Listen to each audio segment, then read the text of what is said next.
Hello friends, welcome to your YouTube channel that is SWG study with Gurukuls. और आज हम discuss करेंगे the very important topic from the exam point of view and for your personal life as well. क्योंकि आज हम discuss कर रहे हैं how to cope with stress. Stress आपको, मुझे और इस धरती पे जो भी है इंसान, उन सबको स्ट्रेस होता है। तो हम आज डील करेंगे और पढ़ेंगे, डिस्कस करेंगे कि कैसे उस स्ट्रेस को कोप अप किया जा सके। तो आइए पहले जानते हैं कि होता क्या है स्ट्रेस। कैसे हम इसको कोप कर सकते हैं। So we can cope. Coping को कैसे डिफाइन करेंगे? Coping is defined as a dynamic situation specific reaction which is relative in nature. इसका क्या मतलब है? इसका मतलब आप ऐसे समझिए कि हमारी लाइफ में एवर चेंजिंग सिचुएशंस आती रहती है। एवर चेंजिंग मतलब अभी आप इस सिचुएशन में हैं पॉजिटिव, अभी आप गुड में हैं, अभी आप बैड में, और कभी कभी वर्स में भी होते हैं। तो dynamic means ever changing situations के प्रति जो हमारी स्पेसिफिक रिएक्शंस होती है, होनी चाहिए, दैट इज कॉल्ड कोपिंग। और coping which is relative in nature. Relative in nature क्यों कहा जा रहा है? It is specific to the situation. आपकी जो स्पेसिफिक सिचुएशन में जो हो, that is called coping. So coping को आप Coping involves adjusting or tolerating the negative events of the reality while you try to keep your positive self-image and emotional equilibrium.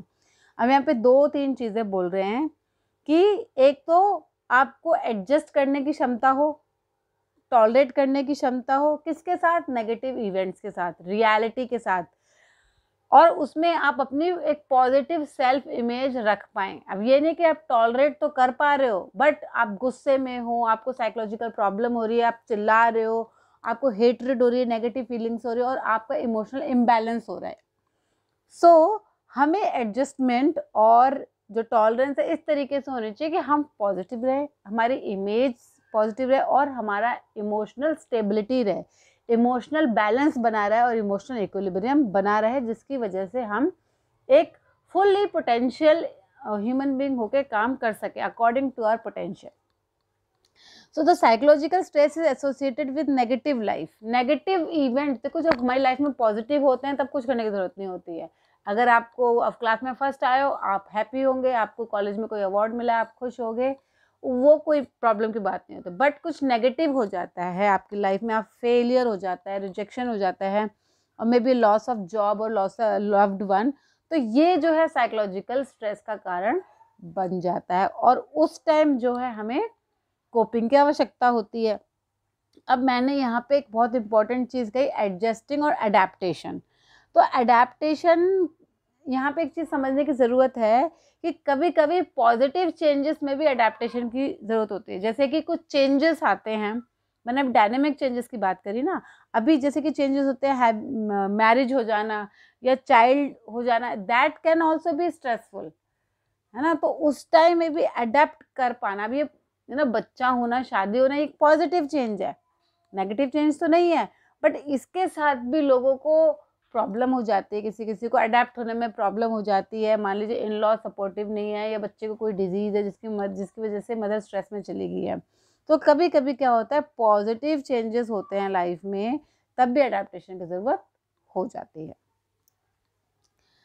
Now strategies क्या है to cope, हम कैसे कोप कर सकते हैं? तो देर आर साइकोलॉजिस्ट जिन्होंने अपनी अपनी स्ट्रैटेजीज बताई, जिसमें कि वन है Endler and Parker task oriented strategy. तो उन्होंने क्या किया है, उन्होंने फोकस किया है on understanding the problem in a clear manner and solution the same. मतलब पहले प्रॉब्लम को समझ लो कि भाई ये प्रॉब्लम है, और फिर उसका सोल्यूशन निकाल दो। एक स्ट्रैटेजी ये है उनकी। और दूसरी उनकी स्ट्रैटेजी है emotional oriented strategy. Emotional oriented strategy मतलब कि अभी हमने डिस्कस किया था कि इमोशनल अनस्टेबिलिटी आ जाती है, तो उनका कहना है कि हमें मेंटेन करनी है इमोशनल स्टेबिलिटी। अब वो कहोगे इमोशनल स्टेबिलिटी कैसे मेंटेन होगी भाई? इट विल मेंटेन जब हम प्रॉपर एक्सप्रेशन कर पाते हैं इमोशंस का। एक्चुअली आपने देखा हो, जब बच्चे होते हैं ना, तो बहुत जल्दी से अपने भाव को, अपने एक्सप्रेशंस को एक्सप्रेस कर देते हैं। वो गुस्सा है तो मम्मी से गुस्सा भी हो जाते हैं, प्यार भी करते हैं, बट जैसे जैसे हम बड़े होते जाते हैं, हम एक्सप्रेस करना कम कर देते हैं, और ख़ासकर उन नेगेटिव चीज़ों को जो हमारे दिल के अंदर चल रही होती है, हमारे मन में चल रही होती है। जैसे हम किसी के प्रति गुस्सा तो होते हैं, बट शो ऑफ कुछ और करते हैं, हेटरेड होता है बट शो ऑफ कुछ कोई होता है। तो वो क्या होता है, एक अंतर द्वंद चलता रहता है, एक अंदरूनी लड़ाई चलती रहती है, जिसकी वजह से हमारी इमोशनल अनस्टेबिलिटी हो जाती है। तो उनका कहना है कि प्रॉपर एक्सप्रेशन ऑफ इमोशंस हो और उससे जो है एक इमोशनल स्टेबिलिटी आ सकती है। उनकी next strategy avoidance oriented strategy, जो कहती है कि हम जो सिचुएशन में हैं उसकी सीरियसनेस को मिनिमाइज कर दें, कम कर दे, by suppressing the stressful thought और by replacing them with self protective ideas. उनका कहना है कि ऐसे सेल्फ प्रोटेक्टिव आइडियाज से उस सिचुएशन को कम करने की कोशिश की जा सके। फॉर एग्जाम्पल, जब कोई एक्सपायर हो जाता है तो सब सांत्वना देते हैं ना, कोई बात नहीं, हम तो हैं, हम तो, रिलेटिव्स आके बोलते हैं, या कोई फेल हो जाता है तो पेरेंट्स ही बोलते हैं क्या हो गया, एक साल तो ख़राब हुई है, एंट्रेंस क्लियर नहीं हो, क्या हुआ, और प्रिपेयर कर लो। तो विथ सच प्रोटेक्टिव थॉट्स उसके जो स्ट्रेस है उसको मिनिमाइज कर देना, that is the avoidance oriented strategy. Next psychologist है लजारस एंड फॉकमैन। वो क्या कहते हैं, उनका क्या है, इमोशनल फोकस स्ट्रैटेजी में उनका कहना है कि he has focus on the psychological changes, जो भी चेंजेस हुए हैं हम वो एम्फोसाइज करते हैं कि वो साइकोलॉजिकल चेंज कर सके। कैसे? With the help in controlling the emotions. अब ये कह रहे हैं कि इमोशंस को कंट्रोल करें, अब ये डिफरेंट है। वो कह रहे थे कि एक्सप्रेस करें, और ये कह रहे हैं कि with the help in controlling the emotion which also involve venting out the feeling of anger and frustration, and it is effective when situation is not under control।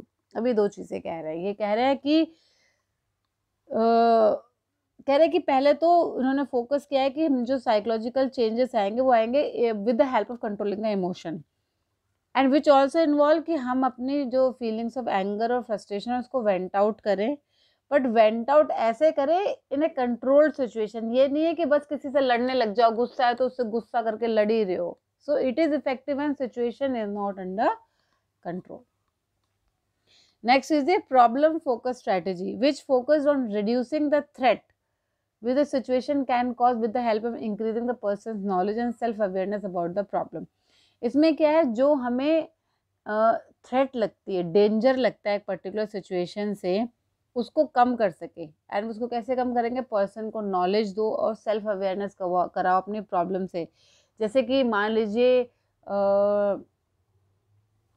कोई न्यूली मैरिड वुमेन है और वो गई है अपने new married home में, उसको अपने मदर इन लॉ से डेंजर लगता है, समहाउ थ्रेट लगता है कि कुछ उल्टा सीधा हो जाएगा मेरे साथ ऐसे करके। तो उसको क्या, उसको रियलिटी दिखाई जाए, उसको नॉलेज दी जाए, सेल्फ अवेयर किया कराया जाए प्रॉब्लम से, कि आप जो एज्यूम, अगर ये चीज़ें एजम्पशंस पे बेस्ड हैं, सिर्फ एजम्पशंस पे बेस्ड हैं, तो उन एजम्पशंस को क्लियर किया जाए, उसको नॉलेज दी जाए, जिससे कि उस थ्रेट को रिड्यूस किया जा सके।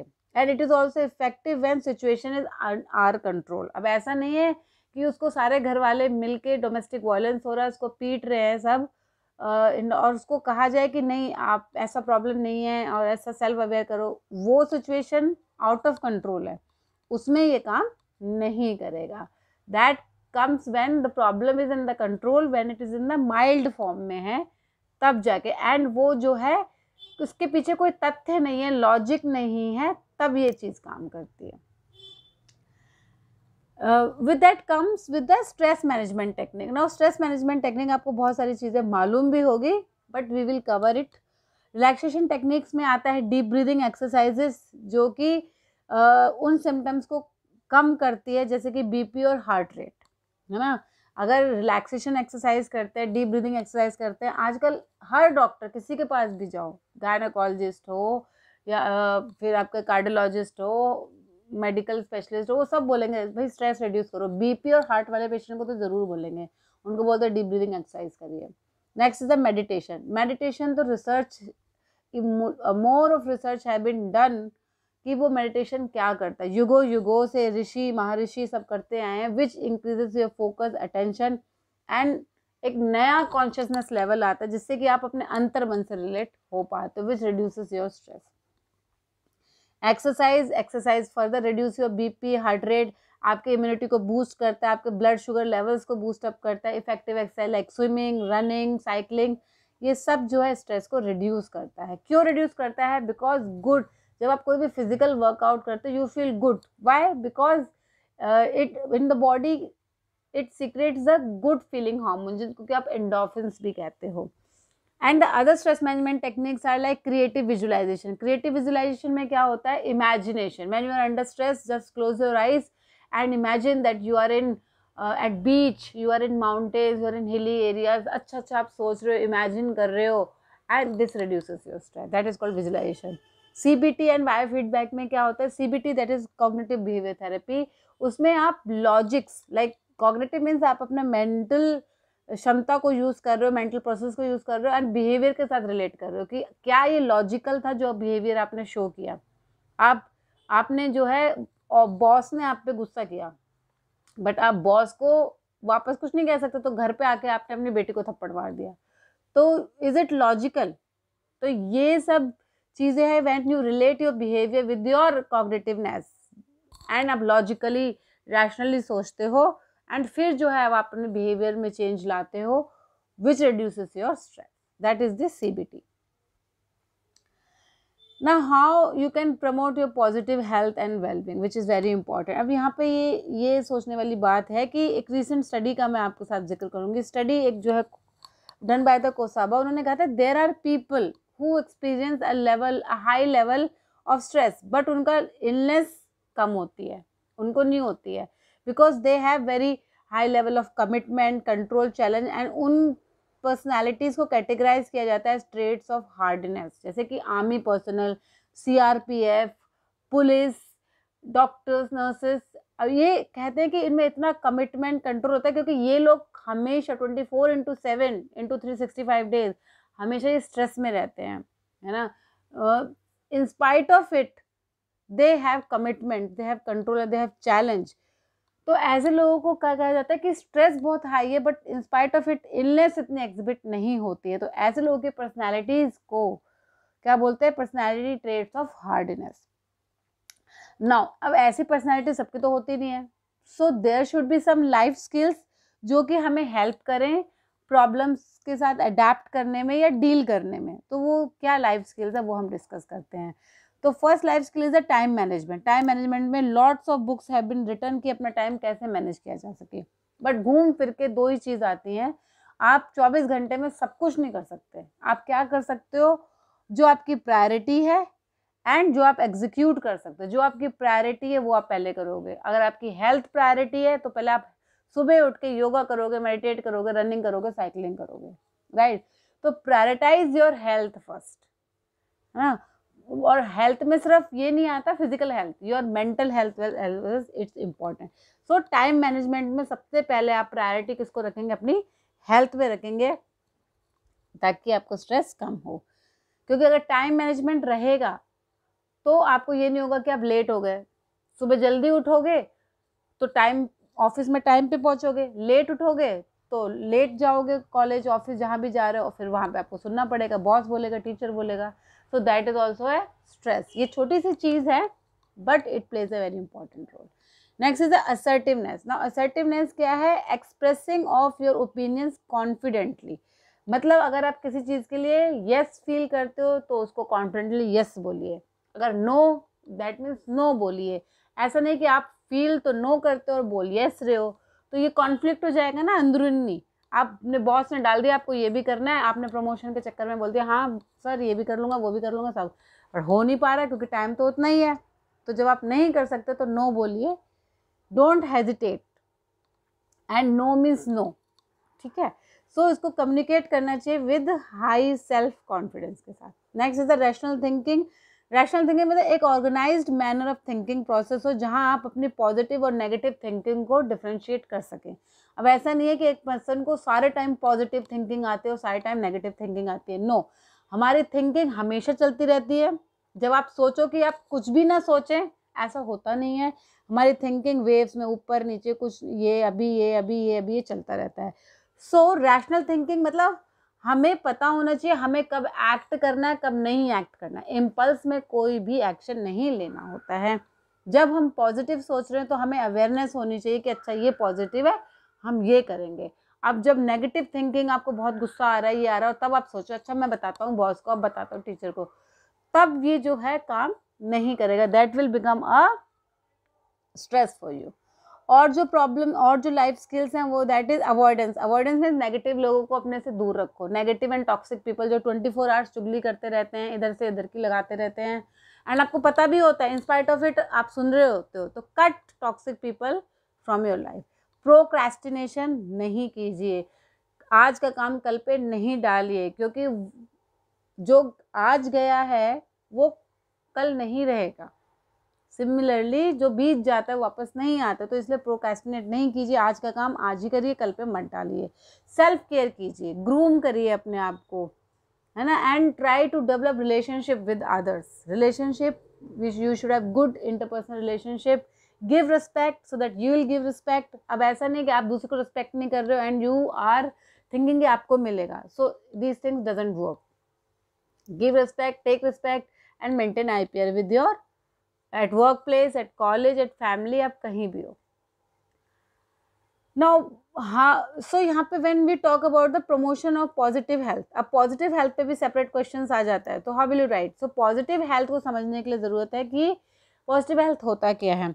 Positive health is a state where there is complete physical, mental, emotional, social and spiritual wellbeing. Mere absence of disease is not health. पहले बोला जाता था कि जस्ट एब्सेंस, कोई डिजीज नहीं है उसको हेल्थ बोलते, नहीं जी, कोई बीमारी नहीं है इसका मतलब ये नहीं है कि आप हेल्दी हो। So it is a state, एक ऐसी स्थिति, एक ऐसी अवस्था जहाँ पे आप mentally, physically, emotionally, spiritually well of है, अपने पोटेंशियल के अकॉर्डिंग काम कर रहे हैं। एंड इसके लिए आपको क्या करना होता है, इसके लिए आपको करना होता है डाइट। आप अपनी डाइट प्रॉपर रखेंगे। अगर मान लीजिए डॉक्टर ने बोल दिया कि आप रिस्क पे हैं, BP और आपको प्रॉब्लम हो सकती है, और फिर भी आप खा रहे हो, सॉल्टी फूड खा रहे हो, तो BP तो इंक्रीज होगा। डायबिटीज़ के पेशेंट हो और फिर शुगर पे कोई कंट्रोल नहीं है तो होगा। So later on it becomes a source of stress. अगर फिजिकली आपकी हेल्थ नहीं है तो आप मेंटली भी आपकी हेल्थ सही नहीं होगी, तो अपने फिजिक का ध्यान भी रखना ज़रूरी है। You should have a well balanced diet according to your condition. So a balanced diet is very important to cope with the stress. Now next is the having the positive attitude. Now positive attitude is having a direct correlation between your positive well-being. And उसके लिए क्या करोगे, आप बोलोगे madam बहुत positivity बोल रहे, आप करें क्या। For that you should have a aim in your life. एक गोल होना चाहिए लाइफ में। ये नहीं है उठे, खाया पिया, ऑफिस गए, आए, सो गए, बस यही है लाइफ, मूवी देख ली, that is not life. Life is आपका एक गोल हो। गोल क्या होता है, जिस भी प्रोफेशन में हो, जैसे कि अगर आप आर्मी में हो तो आर्मी के अपने होते हैं कि आपको देश के लिए लड़ना है। पुलिस में हो तो आपको पता है आपको सिविल एडमिनिस्ट्रेशन मेंटेन करना है। आप डॉक्टर हो तो आपको एम क्या होता है कि जान बचे, चाहे मैं खाऊं या नहीं खाऊं। तो ऐसा जब गोल हो, फॉर एग्जाम्पल स्टूडेंट्स हैं, पढ़ते हैं ना गोल के लिए कि ये एंट्रेंस क्लियर करना है, बस ऐसे नहीं कॉलेज जा रहे हैं मस्ती खा रहे हैं, नहीं, you should have a goal in your life. Next is the exercise. Exercise में बता चुकी हूँ कि एक्सरसाइज आपका फैट रिड्यूस करता है, आपकी फिजिक इंक्रीज करता है, आपका BP, हार्ट रेट और आपका respiratory system, immune system boost up करता है, गुड हार्मोन्स रिलीज करता है। And another next one is the social support. आपको एक सोशल सपोर्ट हो, मतलब अगर फैमिली में अच्छा इन्वायरमेंट रहता है, यू नो, आपके इन लॉज के साथ, आपके पेरेंट्स के साथ, आपके बच्चों के साथ अच्छे रिलेशनशिप हैं, you are personally happy, so that your personal happiness will definitely contribute to your professional happiness as well. अगर आप पर्सनली खुश हो तो प्रोफेशनली भी खुश हो गए। तो contribute and invest in your personal relationship, अपने पेरेंट्स में, अपने सिबलिंग्स के साथ, अपने रिलेटिव्स के साथ, you should have a good bonding with them, ताकि एक आपका सोशल सपोर्ट हो, क्योंकि दुख सुख में वही आपके साथ होते हैं। सो नाउ लेट्स समराइज, और आपको बोल सकते हैं कुछ टिप्स जो कि आप यूज़ कर सकते हैं स्ट्रेस को आउट करने के लिए। जैसे कि अवॉइड द स्ट्रेस। पहली बात तो आइडेंटिफाई करना है कि आपको क्या स्ट्रेस कर रहा है। ओवर वर्क स्ट्रेस कर रहा है, आपकी हेल्थ स्ट्रेस कर रही है, आपके फैमिली रिलेशनशिप स्ट्रेस कर रहे हैं, क्या स्ट्रेस कर रहा है, आप उसको आइडेंटिफाई करो और एक्सेप्ट करो कि हाँ ये प्रॉब्लम है, देन अवॉइड द स्ट्रेसर। अगर आप उसको नहीं सॉल्व कर सकते है ना, नहीं प्रॉब्लम सॉल्व हो रही, तो उसको अवॉइड करो। जैसे कि नेगेटिव पीपल हैं, cut them out. Change what you can do and accept what you can't. वो चेंज करो जो आप कर सकते हो। अगर आप देर से उठते हो और लेट पहुंचते हो स्कूल और वो आपका स्ट्रेस का प्रॉब्लम है, तो चेंज इट, सुबह जल्दी उठिए। एंड जो नहीं कर सकते, एक्सेप्ट इट। जैसे आपका बॉस ही ऐसा है जो नेगेटिव है, तो उसको एक्सेप्ट कर लो टिल द टाइम आपको न्यू जॉब मिले। Next is a keep it positive. हर चीज़ में कुछ पॉजिटिव देखना शुरू कीजिए। हर इस सिचुएशन में कुछ ना कुछ पॉजिटिव होता है अगर आप पॉजिटिव एटीट्यूड रखेंगे तो। Keep your body healthy, exercise कीजिए। Keep your mind peaceful, meditate कीजिए। Stay connected and talk to someone. जब आप डिप्रेस हो, बात कीजिए, किसी से भी बात कीजिए। आपका टीचर, फ्रेंड, कोई भी नहीं मिले, मेट्रो में कोई अनजान हो, उससे बोल दीजिए कि मैं can I talk to you, किसी से भी। और आजकल तो इतने सारे काउंसलिंग सेंटर्स हैं, है ना, इस्कॉन का काउंसलिंग सेंटर है, you can call them anyway any time and manage your time more effectively. Don't waste your time guys, because जो टाइम बीत जाता है वो वापस नहीं आता है। So please contribute to your goal. आप टाइम मैनेजमेंट कीजिए। तो friend, these were some summaries and coping strategies. I hope ये आपके एग्जाम के लिए और आपकी पर्सनल लाइफ दोनों के लिए बहुत हेल्पफुल रहेगा। अगर आपको मेरी वीडियोस अच्छी लगती है तो प्लीज़ शेयर एंड सब्सक्राइब कीजिए, मुझे कमेंट करिए, अपने फ्रेंड्स के साथ एटलीस्ट फ्रेंड्स ये वीडियो ज़रूर शेयर कीजिएगा, बिकॉज ये स्ट्रेस जो कॉपिंग टेक्निक्स है ये बहुत ज़रूरी है सब लोगों को पता हो, ताकि मैं नहीं चाहती, मेरा ये गोल है कि ये जो है हर इंसान जो इस धरती पे वो स्ट्रेस फ्री रहे, अपनी लाइफ जो पोटेंशियली जी सके। फ्रेंड्स, मिलते हैं नेक्स्ट वीडियो में, तब तक के लिए बाय बाय।